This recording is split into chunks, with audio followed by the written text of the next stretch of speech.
everyone, welcome back to the second session of mathematical induction. आज हम करने वाले हैं कुछ और important questions जिसमें हम कवर करेंगे different types. So let's begin with that. आपका first question है using mathematical induction, prove the following statement for all n belongs to the set of natural numbers. Recall करें previous part में हम सीख चुके हैं कि induction के अंदर आपको 3 steps पे question को prove करना है किसी भी given statement को. Step 1 में हम prove करते हैं that result is true for n equals to 1. तो मैंने फर्स्ट स्टेप में लिया, firstly we will prove the result for n equals to 1. Friends left hand side में जहां n था उसके प्लेस में मैंने 1 पुट किया, ये हमें मिला 1/2. सिमिलरली हम सॉल्व करेंगे राइट हैंड साइड, जहां पर n है उसके प्लेस पर हमने 1 पुट किया. 1 minus half, अगेन हमें क्या मिला? Half. Clearly you can see both the sides are equal here. So which means step 1 में n equals to 1 के लिए रिजल्ट प्रूफ हो चुका है. अब हम करेंगे स्टेप 2. इन स्टेप 2 फ्रेंड्स हमें पता है हम n equals to k के लिए रिजल्ट को ट्रू एज्यूम करके चलते हैं.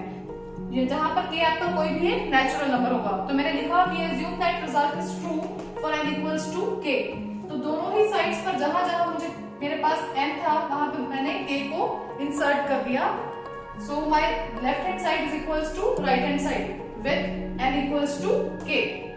n के प्लेस पे k हम रिप्लेस कर चुके हैं और इस इक्वेशन को मैंने फ्रेंड्स स्टार मार्क किया क्योंकि हमें पता है कि इसको आगे चलकर हम स्टेप 3 अपने लास्ट स्टेप में यूज करने वाले हैं. Now in step 3 we prove the result for n equals to k plus 1. तो मैंने यहाँ लिखा we will prove that the result is true for n equals to k plus 1. तो फ्रेंड्स मैंने पहले लेफ्ट हैंड साइड को pick किया, यहाँ n के प्लेस पे हम k plus 1 पुट करते हैं, बट रिकॉल करें और इससे एक प्रीवियस टर्म पर्पसली कंसीडर करते हैं so that we can use the equation star in this. तो यहाँ तक आपकी इक्वेशन स्टार बन रही है. स्टेप 2 इस प्लेस पर इक्वेशन स्टार की वैल्यू पुट कर देंगे. ये मेरी इक्वेशन स्टार है, so I mention the region over here जिसका यूज हम इस इक्वेशन में करेंगे. यहाँ तक मैंने वैल्यू इंसर्ट की 1 minus 1/2 raised to power k and this value it is coming as it is. Now let's further simplify it. तो फ्रेंड्स इसको सिंपलीफाई करने के लिए मैंने पावर को स्प्लिट करके लिखा. अब सेकंड और थर्ड टर्म में से मुझे 1/2 रेज़ टू पावर के कॉमन मिला. इनसाइड लेफ्ट ओवर इसके प्लेस पर 1 है और यहाँ पर है ऑफ कोर्स नेगेटिव साइन होने की वजह से अंदर साइन चेंज हुआ -1/2. 1 -1/2 करके मुझे मिला 1/2.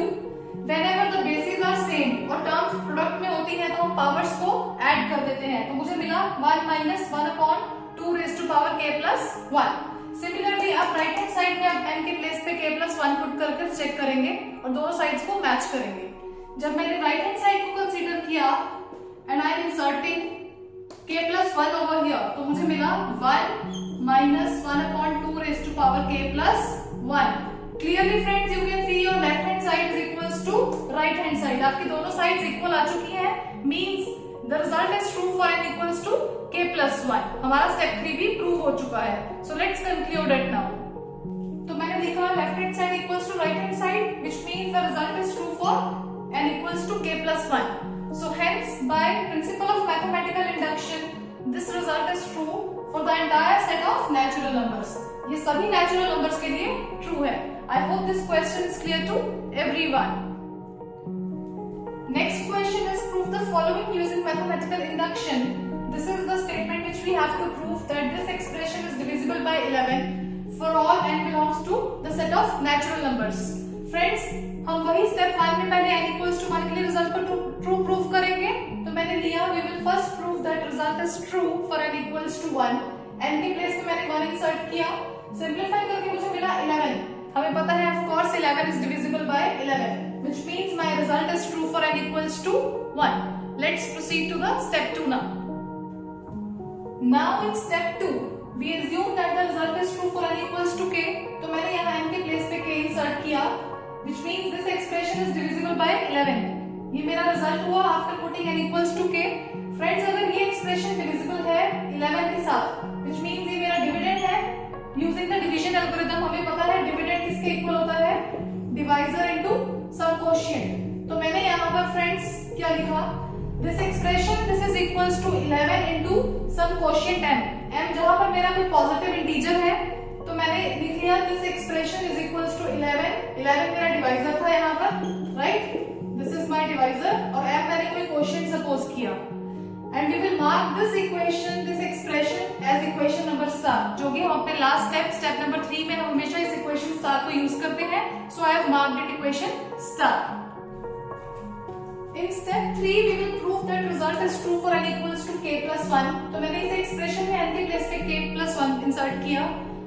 ब्रैकेट के साथ इस 2 को मल्टीप्लाई करके फ्रेंड्स मुझे ये मिला 2k plus 2 and this minus 1 remains as it is.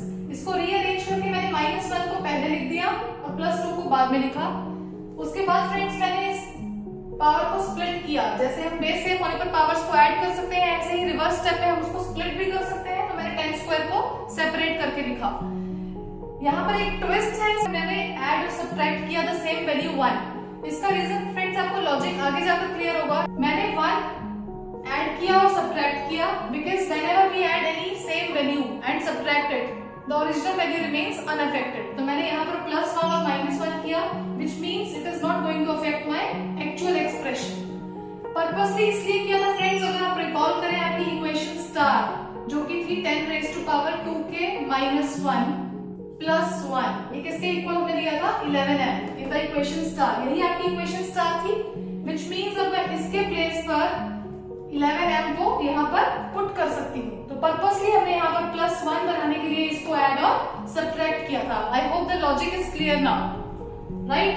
तो अब नेक्स्ट स्टेप में मेरे पास आ जाएगा इसके प्लेस पे 11m, this -1 remains as it is, और जो बाहर +1 है वो भी एज इट इज रहेगा. 10 स्क्वायर फ्रेंड्स होता है 100. इसको आप with in the bracket multiply कर देंगे, you will get 1100 into m -100 plus 1. तो मैंने यहाँ लिखा 1100m minus 99. लास्ट 2 वैल्यूज को सॉल्व करके हमारे पास आ गया -99. 11 is common here in both the terms, तो आप 11 को आउटसाइड कॉमन ले लेंगे. So after taking 11 outside common friends, मेरे पास inside the bracket ये एक्सप्रेशन बचा. इसको अपनी कन्वीनियंस के लिए I have considered it any unknown s, where s is some natural number. मैं ये लेकर चली थी लेफ्ट हैंड साइड पर, हमारे पास ये एक्सप्रेशन था. हमें यही चेक करना था whether it is divisible by 11 or not, which is of course divisible by 11, क्योंकि 11 इसके फैक्टर में है. 11 is the factor of this, तो clearly 11 से divisible होगा this complete expression. So from here we can say that the result is true for this k plus 1. जो n को हम k plus 1 लेकर चले थे उसके लिए मेरा एक्सप्रेशन ट्रू प्रूव हो चुका है. तो मैंने यहाँ कंक्लूड करके लिखा hence the result is true for n equals to k plus 1. और फ्रेंड्स अगर ये k plus 1 के लिए ट्रू है, so in the end you will write, so by using mathematical induction this is true, this result is true for the entire set of natural numbers. So I hope आपको mathematical induction का concept अब clear हो चुका होगा. दोनों parts को अच्छे से revise करिए, similar questions को practice करिए. Friends stay tuned. If you are watching this video for the first time, don't forget to press the subscribe button. ऐसे ही more interesting concepts, facts, shortcuts, tricks के लिए बने रहिए मेरे चैनल के साथ. ज्यादा से ज्यादा सपोर्ट करिए मेरे चैनल को. I will meet you in the next video. Thank you.